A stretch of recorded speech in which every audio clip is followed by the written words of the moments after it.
I watched every single car that pulled up to the curb, clutching my purse so tightly the straps left red welts in my palms. I told myself, over and over, maybe they hit traffic. Maybe the baby cried. Maybe they're almost here. It had been 3 hours.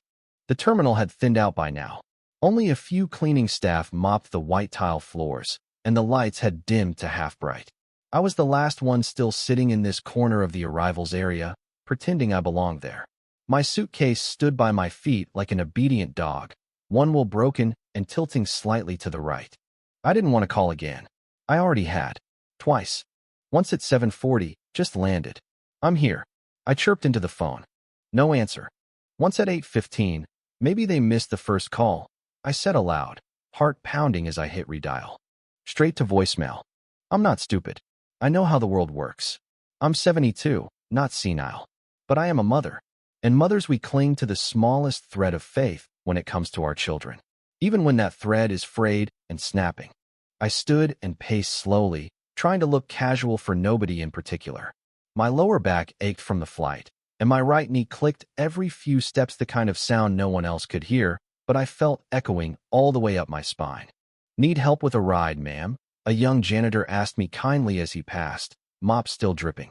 Oh no, I smiled tightly. My daughter's coming. He nodded. All right then. Have a good night.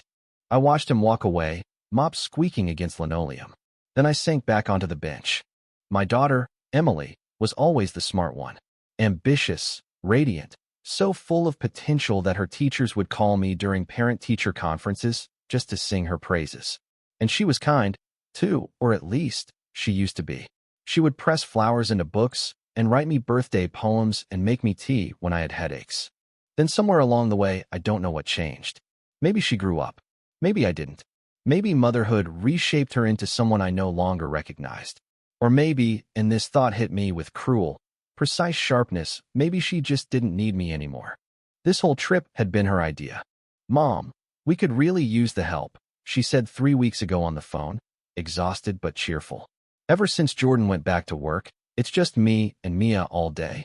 I can't even shower. I had smiled into the receiver. Of course, sweetie. Just say when. We'll get your ticket. You just come.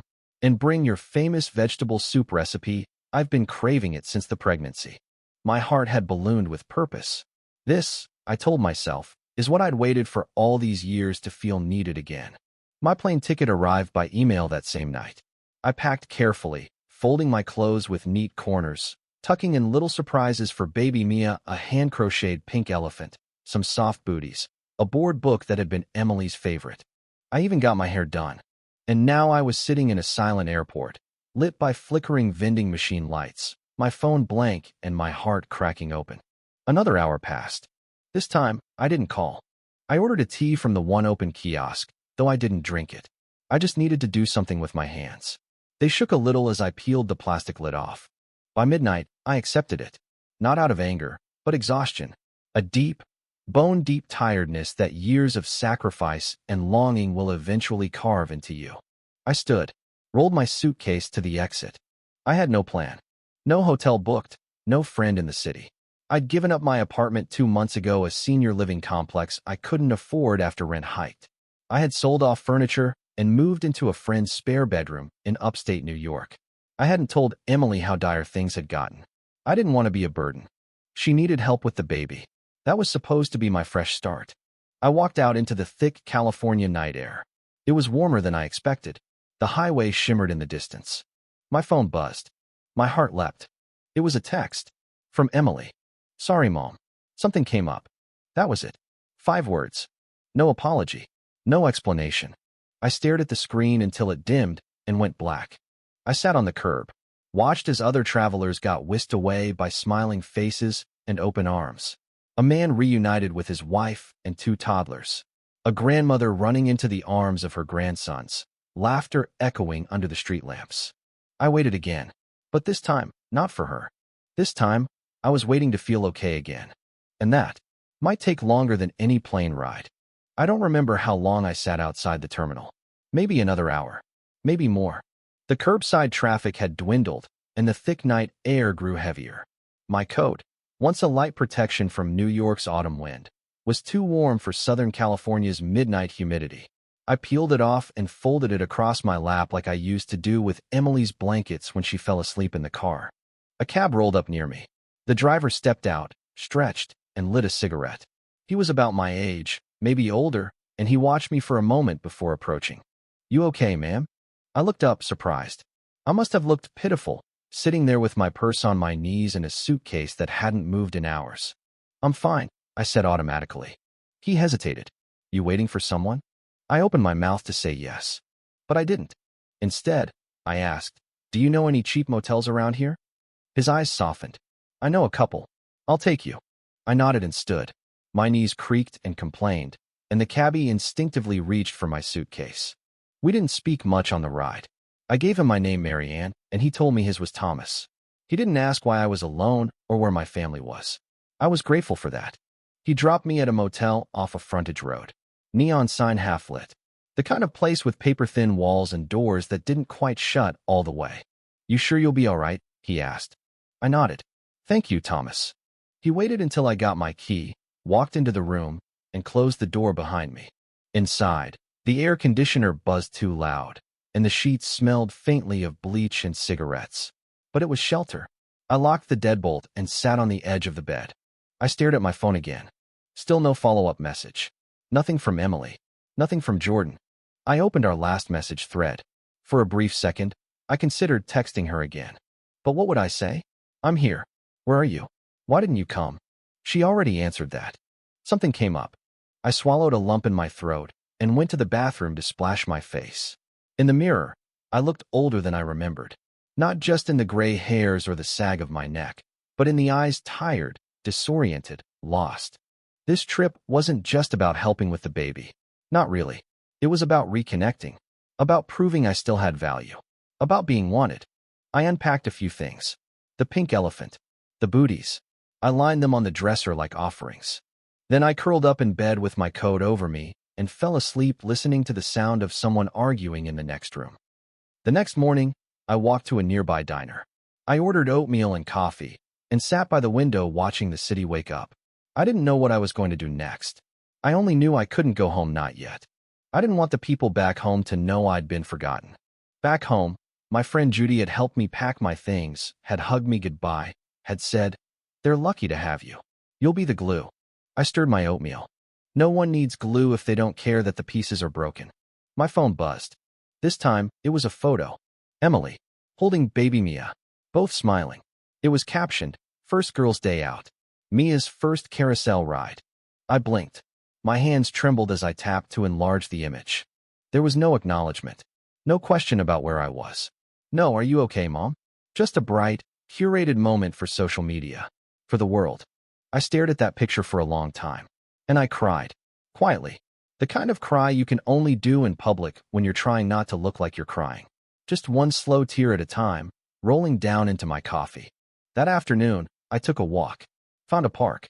Watched toddlers climb jungle gyms and mothers sip iced coffees and push strollers. I could have been here, I thought. Sitting beside Emily. Rocking the stroller while she laughed with friends. Sharing quiet, knowing glances when the baby cried. But I wasn't. A small girl with pigtails fell near me. I helped her up gently, brushed the bark from her knees, and smiled. Her mother came rushing over, all gratitude and apology. "She's always running," she laughed.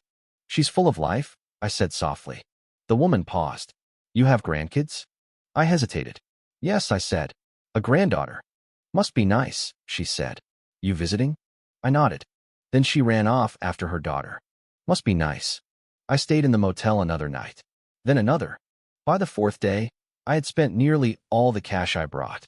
I tried to tell myself Emily would call, that maybe she was just overwhelmed and she'd realize what she'd done. But she didn't. And on the fifth morning, I called Thomas again. "You still doing airport runs?" I asked. He laughed. "Always. Can you pick me up?" He did. I didn't tell him where to go right away. I just got in the cab and held the pink elephant in my lap. "Do you know a place that rents rooms by the week?" He glanced at me in the mirror. "I know one," he said. "But it's not pretty. Pretty left me in the airport 4 nights ago," I replied. He didn't ask anything else. The weekly rental was quieter than the motel, but sadder. There were others like me. The barely getting by, the forgotten, the nearly invisible. I befriended a woman named Carla who was 81 and walked 2 miles every morning for the free breakfast at the church. She gave me a granola bar the first night I moved in. Thomas dropped by once or twice a week. He brought me fresh fruit from the market. Said it was extra from his wife's stand. I told him thank you every time. A week passed. Then 2. I began to build a new routine. Each morning, I'd take my notebook to the park and write. Little stories. Memories. Sometimes letters I never planned to send. Letters to Emily. Dear Em, you used to braid your doll's hair and whisper secrets to them. You used to cry when your goldfish died and make me bury it with flowers in the backyard. What happened to that softness in you? Did I forget to protect it? I never pressed send. Some days, I saw women my age laughing with their children, holding chubby hands, wiping applesauce from chins. And some days, I saw others like me, watching from a distance, smiling politely while standing outside the life they once helped build. One morning, I passed a small community center with a handwritten sign, "Volunteers needed, Grandma's welcome." I stopped. A woman at the door waved to me. "Looking for something to do?" she asked. I nodded slowly. I used to be someone's mother. I still am, I suppose. She smiled. "Come on in." Inside, the room buzzed with life. Children painting, toddlers playing with blocks, a young teacher balancing 3 stories at once. It was loud, messy, perfect. "You can read to the littles," the woman said. "They love story time." I sat in the corner and opened a worn copy of Goodnight Moon. The first child climbed into my lap without hesitation. My heart cracked open again, but in a different way this time. Not broken, just fuller. By the end of the week, I had a badge, Miss Marion Story Grandma. I came every day. I brought snacks, taught songs, held sticky hands and wiped noses. I learned every child's name, and they learned mine. I became someone again. Not the mother who was forgotten, but the woman who stayed. Every afternoon, after the children went home, I'd stay behind to help the teachers clean up. We'd stack chairs, wipe tables smeared with paint and crumbs, and fold forgotten sweaters into the lost and found bin. There was a quiet satisfaction in the routine. The kind of fulfillment I hadn't felt in years, not since before Emily got married, maybe not since she left for college. I didn't need a thank you. I didn't need applause. The giggles of the children and the hugs they gave me at the end of the day were more than enough. One boy, Leo, about 5 years old with a head full of unruly curls, began clinging to me more than the others. He'd wait by the door when I arrived and shout, "Grandma, and is here." No one corrected him. I didn't either. His mother, a young woman named Tamika who worked 2 jobs and often arrived late for pickup, began chatting with me in the evenings. "You're really good with him," she said one day. "He talks about you all the time." I smiled. "He's a bright boy. Reminds me of my daughter at that age." "You have kids?" I hesitated. "One daughter, Emily. She has a baby girl now." "Oh, so you're a grandma for real?" I nodded, but my voice caught when I answered. "Yes. I haven't met her yet, though." Tamika raised an eyebrow. "They live far?" "No," I said, eyes on my folded hands. "They live about 20 miles from here." Her lips parted slightly in surprise, but she didn't push. That evening, as I walked back to my weekly rental, I passed a store window and saw my reflection. The sun was setting behind me, painting long golden streaks across the sidewalk. I paused, stared at the silhouette in the glass, a woman carrying a canvas bag of leftover snacks, her cardigan sleeves rolled up, hair pinned loosely back. I didn't look like someone who had been abandoned. I looked like someone who had found a way to keep going. That night, I wrote another letter I didn't send. "Dear Emily, today, a little boy held my hand and told me he wished I was his grandma. He doesn't know I already am one. He doesn't know that somewhere not far from here, I have a granddaughter I've never met. Her name is Mia. You told me that in the hospital photos you sent last year. You looked so tired in those pictures, but happy. I wanted to be there, Em. I would have held you through the pain. I would have rocked you through the doubt. I would have made soup and rubbed your back and told you were doing everything right, even when you thought you weren't. But I wasn't invited. So I came late, and you didn't answer. It's okay. I'm trying to forgive you. Not for you. For me. Because if I don't, I'll stay frozen on that airport bench forever." By the 3rd week at the center, the director offered to pay me a small stipend. "You don't have to," I said, touched. "I'm happy to volunteer." "I know you are," she said kindly. But we believe in recognizing people's time. You've changed the atmosphere here, Marianne. The kids adore you. The staff too. I smiled. Then I'll use it to buy more storybooks. I saved every penny anyway, tucked it into a small envelope in my drawer. A growing pile, each bill a reminder that I could still build something on my own. Even now. One Thursday afternoon, as I walked home past the bus station, a tall woman with long blonde hair and a baby in a front carrier passed me. My breath caught. For a second, I thought it was Emily. She turned toward me slightly, and I realized I was wrong. Still, I stood there, heart racing, tears welling again without permission. My mind conjured an image of Mia, her scent, her giggle, her soft skin, and I knew that even though I'd never held her, I loved her. Fiercely, unconditionally, the same way I had loved her mother. That love hadn't gone anywhere. It had just been left without a door to knock on. That weekend, I called Judy back in New York. I was starting to worry, she said. You disappeared on me. I needed to, I replied. Did they meet you at the airport? I hesitated. No, I admitted. They didn't. Oh, Marianne. It's all right, I said. I found something else. I'm reading stories to kids at a community center. I'm walking everywhere. I'm even eating better than I did back home. She chuckled. I never thought you'd end up in California for good. I didn't either. But maybe I'm not done becoming someone yet. There was a long pause. I'm proud of you, she said finally. You always find a way. I'm trying. After we hung up, I opened my journal and began writing again. Not a letter this time. A short story about a grandmother who got left at the airport and found a second family where she least expected. I titled it The Story Grandma, and I slept peacefully that night for the first time in years. It was early May when I saw Emily again. Not by choice, not by phone call, not by apology. I was helping set up the spring book fair at the community center when a familiar voice behind me said, Mom. I turned slowly. Emily stood in the doorway, arms crossed tightly over her chest, as if bracing for an argument. Her face was thinner than I remembered, her eyes framed by exhaustion. She wore the same gray hoodie I bought her years ago, back when she still said thank you. Behind her, Jordan lingered uncomfortably, holding Mia in his arms. I stared. For a moment, I couldn't speak, couldn't breathe. Then I said, How did you find me? Tamika, she said. Her son Leo, she's friends with me online. She posted a photo of him with you. I didn't know what to say. I didn't know her ease. Not anymore. She stepped forward. Why didn't you call again? I did, I replied. Twice. The day I landed. I know, she said, voice quieter now. I saw the missed calls. I froze. I swallowed. It's been over a month. I know. She looked down at her feet. Jordan shifted beside her, clearly uncomfortable. She said she wanted to help with the baby. He offered, awkwardly, that she'd be here by the time you landed, but she had a panic attack that morning. Emily shot him a look. No, I said calmly. Let him speak. She exhaled, slowly. Then her eyes found mine. I was scared, she admitted. That you'd come and judge me. That you'd think I wasn't good at this. That I was failing. Emily, I said, I didn't come to judge you. I came because you asked. Because I thought maybe we still had something left. She blinked fast, but the tears slipped anyway. I wasn't ready, she whispered. And then when I didn't show up, I didn't know how to fix it. So I didn't try. Mia babbled softly in Jordan's arms, her chubby hand patting his cheek. I looked at the baby. My granddaughter. The only living piece of my child I hadn't known yet. She looks like you did, I said, stepping closer. Emily nodded. She just started saying but when she seized the bird feeder. I smiled faintly. Do you want me to meet her? Emily's voice cracked. Yes. Jordan handed Mia to me gently. She was heavier than I expected. Warm.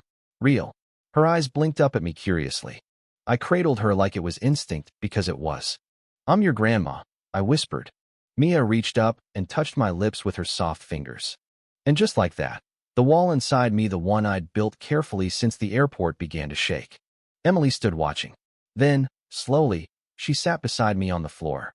I was cruel, she said quietly. I know that. I'm sorry. I didn't answer right away. I traced Mia's tiny knuckles with my thumb and closed my eyes. Then I said, You hurt me in a way I didn't think you ever would. Emily's face collapsed. But, I added, I didn't come here to punish you. I came because I missed being needed. And I stayed because, for the first time in years, I found people who saw me again. She nodded slowly. You're not just needed, Mom. You're wanted. I just forgot how to show it. I needed to remember who I was outside of you, I said. She reached for my hand. Do you still want to come home with us? I looked down at Mia, at her pink socks and her dimpled elbows. I'm not sure, I admitted. I have a life here now. Emily's eyes widened. Really? I help at this center every day? I read stories. I wipe tears. I give hugs. I'm Miss Marianne here. And I like her. She let that sink in.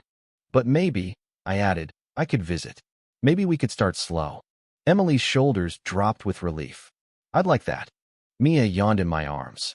I pressed my lips to her forehead. Maybe reconciliation wasn't a lightning bolt. Maybe it was a candle lit slowly, carefully, and kept burning by steady hands. That weekend, I did visit their house. A modest little townhouse on the east side of Pasadena. Clean but chaotic, with toys scattered across the rug and a whiteboard calendar covered in scribbled appointments. Emily showed me the nursery. I set up the rocking chair, she said. I thought maybe you'd want to use it. I nodded. It's beautiful. That night, while Jordan took Mia for a walk, Emily and I made dinner. Chopped vegetables side by side like we used to. She talked about her new job, about how she felt guilty nearly all the time, about how hard it was to be the perfect mom social media showed her. I see moms posting pictures of matching outfits and clean houses, she said, and I'm just trying not to cry in the shower. I placed my hand over hers. You're doing better than you think. She sniffled. I miss being someone's daughter. You still are. That night, we didn't talk about the airport. We didn't have to. She asked me to stay the week. I agreed.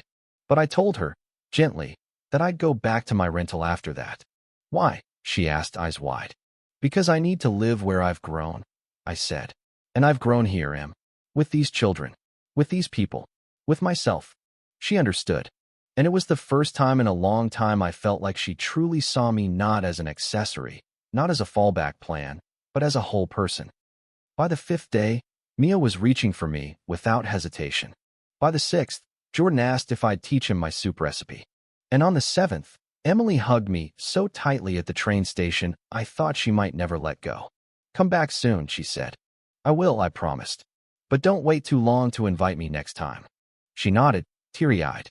And this time, as the train pulled away, I didn't feel abandoned. I felt like I was going home. To myself. I returned to the community center the following Monday, and the moment I stepped through the doors, I heard a chorus of tiny voices. Miss Marianne. Leo ran up and threw his arms around my knees. Carla, the teacher I often helped during lunch hour, handed me a small envelope with my name on it, written in purple crayon. Inside was a handmade card, signed by at least a dozen kids. Stick figure drawings, crooked hearts, and one big message across the center. We missed you.